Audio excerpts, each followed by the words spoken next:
Gym ಸದಸ್ಯರ ಸಂಖ್ಯೆ 150ರಿಂದ 15ಕ್ಕೆ ಇಳಿದಿದೆ.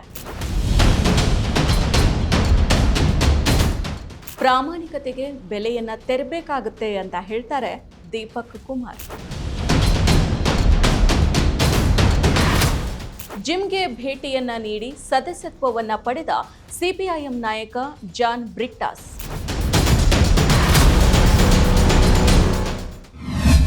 ನಮಸ್ಕಾರ, ಈ ದಿನ.comಗೆ ಸ್ವಾಗತ. ನಾನು ಸಪನ. ಬಜರಂಗ್ ದಳ ಸದಸ್ಯರಿಂದ ಕಿರುಕುಳಕ್ಕೆ ಒಳಗಾಗ್ತಾ ಇದ್ದ ಸುಮಾರು 70 ವರ್ಷದ ಮುಸ್ಲಿಂ ವ್ಯಕ್ತಿಯ ಪರವಾಗಿ ನಿಂತು ತನ್ನ ಹೆಸರು ಮೊಹಮ್ಮದ್ ದೀಪಕ್ ಅಂತ ಹೇಳ್ಕೊಂಡ ಜಿಮ್ ಟ್ರೈನರ್ ದೀಪಕ್ ಕುಮಾರ್ಗೆ ಕೋಮು ಸೌಹಾರ್ದತೆಯ ಬೆಲೆ ಬಲು ದುಬಾರಿಯಾಗಿದೆ. ಈ ಬೆಳವಣಿಗೆಯ ಬಳಿಕ ದೀಪಕ್ ಅನೇಕ ಜಿಮ್ ಸದಸ್ಯರನ್ನ ಕಳೆದುಕೊಂಡಿದ್ದಾರೆ. ಈ ಹಿಂದೆ 150 ಆಗಿದ್ದ ಜಿಮ್ ಸದಸ್ಯರ ಸಂಖ್ಯೆ ಈಗ 15ಕ್ಕೆ ಬಂದು ಇಳಿದಿದೆ ಅಂತ ದಿ ಇಂಡಿಯನ್ ಎಕ್ಸ್‌ಪ್ರೆಸ್ ವರದಿ ಮಾಡಿದೆ. ಸಾಮಾಜಿಕ ಮಾಧ್ಯಮದಲ್ಲಿ ಸಂಚಲನವನ್ನ ಮೂಡಿಸಿದ್ದ ದೀಪಕ್ ಕೋಮು ಸೌಹಾರ್ದತೆಯನ್ನ ಎತ್ತಿ ಹಿಡಿದಿದ್ದ ಘಟನೆ ನಡೆದಿದ್ದು ಜನವರಿ 26ರಂದು ಉತ್ತರಾಖಂಡದ ಪೌರಿ ಜಿಲ್ಲೆಯ ಕೊಟ್ವಾರ ಪಟ್ಟಣದಲ್ಲಿ ಮುಸ್ಲಿಂ ವ್ಯಾಪಾರಿ ವಕೀಲ್ ಅಹಮದ್ ಅವರ ಅಂಗಡಿಯ ಹೆಸರು ಬದಲಾವಣೆ ಮಾಡುವಂತೆ ಬಜರಂಗ್ ದಳ ಸದಸ್ಯರು ಒತ್ತಡವನ್ನ ಹೇರಿದ್ರು. ಮುಸ್ಲಿಂ ವ್ಯಕ್ತಿ ಬಾಬಾ ಕಲೆಕ್ಷನ್ ಎನ್ನುವ ಬಟ್ಟೆ ಅಂಗಡಿಯನ್ನ ಹೊಂದಿದ್ದು 30 ವರ್ಷಗಳಿಂದ ವ್ಯಾಪಾರವನ್ನ ನಡೆಸ್ತಾ ಇದ್ದಾರೆ. ಆದ್ರೆ ಬಜರಂಗ್ ದಳದವರು ಬಾಬಾ ಎಂಬ ಪದವನ್ನ ಫಲಕದಿಂದ ತೆಗೆದುಹಾಕುವಂತೆ ಒತ್ತಡವನ್ನ ಹೇರಿದ್ರು. ಈ ವೇಳೆ ಹಿಂದೂ ಯುವಕ 38 ವರ್ಷದ ದೀಪಕ್ ಆ ವೃದ್ಧ ವ್ಯಕ್ತಿಯ ಪರವಾಗಿ ನಿಂತಿದ್ರು. ಜಿಮ್ ಟ್ರೈನರ್ ಆಗಿ ಕಾರ್ಯನಿರ್ವಹಿಸೋ ದೀಪಕ್ ಕುಮಾರ್ ಕಶ್ಯಪ್ ಸಂಘ ಪರಿವಾರದವರು ನಿನ್ನ ಹೆಸರೇನು ಅಂತ ಕೇಳಿದಾಗ ದೀಪಕ್ ಅವರು ಮೊಹಮ್ಮದ್ ದೀಪಕ್ ಕುಮಾರ್ ಅಂತ ಹೇಳಿದ್ರು. ಈ ವಿಡಿಯೋ ಸಾಮಾಜಿಕ ಮಾಧ್ಯಮದಲ್ಲಿ ವೈರಲ್ ಆಗಿತ್ತು. ಅದಾದ ಬಳಿಕ ಬಜರಂಗ್ ದಳದ ಹಲವಾರು ಸದಸ್ಯರು ದೀಪಕ್ ವಿರುದ್ಧ ಪ್ರತಿಭಟನೆಯನ್ನ ನಡೆಸಿದ್ರು. ದಾಳಿಯ ಹೊಂಚನ್ನು ಕೂಡ ಹಾಕಿದ್ರು. ಈ ವೇಳೆ ಪೊಲೀಸರು ಅವರನ್ನ ತಡೆದಿದ್ರು. ಇವಿಷ್ಟು ನಡೀತಾ ಇದ್ದಂತೆಯೇ ಪಟ್ಟಣವೇ 2 ಭಾಗಗಳಾಗಿ ವಿಂಗಡಿಸಲ್ಪಟ್ಟಿದೆ. ಕೋಮು ಸೌಹಾರ್ದತೆಯ ಪರವಾಗಿ ನಿಲ್ಲೋರದ್ದು ಒಂದು ಗುಂಪು, ಇನ್ನು ಮತ್ತು ಬಿಜೆಪಿಯ ಕೋಮು ದ್ವೇಷ ತಂತ್ರಕ್ಕೆ ಬಲಿಯಾದವರದ್ದು ಮತ್ತೊಂದು ಗುಂಪು. ದೀಪಕ್ಗೆ ಯಥೇಚ್ಛವಾಗಿ ಬೆಂಬಲ ಏನೋ ವ್ಯಕ್ತ ಆಗಿದೆ, ಆದರೆ ಅವರ ದುಡಿಮೆಗೆ ಇದು ತೊಡಕು ಉಂಟಾಗಿದೆ.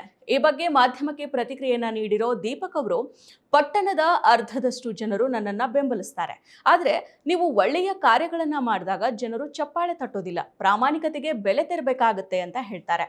ಈಗ ನನ್ನ ಸದಸ್ಯರ ಸಂಖ್ಯೆ 150ರಿಂದ 15ಕ್ಕೆ ಇಳಿದಿದೆ.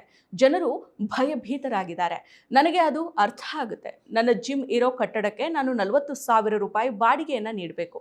ನಮ್ಮ ಕುಟುಂಬಕ್ಕೆ ಇದೊಂದೇ ಆದಾಯ. ನಾನು ಇತ್ತೀಚೆಗೆ ಮನೆಯನ್ನು ಕಟ್ಟಿಸಿದ್ದೀನಿ. ಅದಕ್ಕಾಗಿ ಮಾಸಿಕವಾಗಿ 16,000 ರೂಪಾಯಿ ಸಾಲವನ್ನು ಮರುಪಾವತಿ ಮಾಡಬೇಕು. ಆದರೆ ಈಗ ಜಿಮ್ನ ಸದಸ್ಯರ ಸಂಖ್ಯೆ ಕಡಿಮೆ ಆಗಿದೆ. ನೀವು ಸದಸ್ಯರನ್ನ ಕಳೆದುಕೊಂಡ್ರೆ ಮರಳಿ ಪಡೆಯೋದು ತುಂಬಾನೇ ಕಷ್ಟ ಅಂತ ತಿಳಿಸಿದ್ದಾರೆ. ಈ ಎಲ್ಲ ಬೆಳವಣಿಗೆ ನಡುವೆ ರಾಜ್ಯಸಭೆಯಲ್ಲಿ ಸಿಪಿಐಎಂನ ನಾಯಕ ಸಂಸತ್ ಸದಸ್ಯ ಜಾನ್ ಬ್ರಿಟ್ಟಾಸ್ ಬಾಬಾ ಡ್ರೆಸ್ನ ಮಾಲೀಕ ವಕೀಲ್ ಅಹಮದ್ ಮತ್ತು ಕುಮಾರ್ ಅವರನ್ನ ಭೇಟಿಯಾಗಿದ್ದಾರೆ. ಈ ಬಗ್ಗೆ ಟ್ವೀಟ್ ಅನ್ನ ಮಾಡಿದ್ದು, ಜಿಮ್ ಈಗ ಕೋಮುವಾದಿಗಳ ಬೆದರಿಕೆಯಿಂದಾಗಿ ನಿರ್ಜನ ಆಗಿರೋದ್ರಿಂದ ಜಿಮ್ಗೆ ಭೇಟಿಯನ್ನ ನೀಡಿ ಸದಸ್ಯತ್ವವನ್ನ ಪಡೆಯಲಾಗಿದೆ ಅಂತ ಹೇಳಿದ್ದಾರೆ. ಇನ್ನು ಗಲಭೆಕೋರರನ್ನ ರಕ್ಷಿಸಿರುವ ಕೋಟದ್ವಾರ ಪೊಲೀಸ್ ಠಾಣೆ ಪೊಲೀಸರು ದೀಪಕ್ ವಿರುದ್ಧ ಪ್ರಕರಣವನ್ನ ದಾಖಲು ಮಾಡಿದ್ದಾರೆ. ಪೊಲೀಸರ ಈ ಕ್ರಮದ ವಿರುದ್ಧವೂ ಬ್ರಿಟ್ಟಾಸ್ ತಮ್ಮ ಬಲವಾದ ಪ್ರತಿಭಟನೆಯನ್ನ ವ್ಯಕ್ತಪಡಿಸಿದ್ದಾರೆ.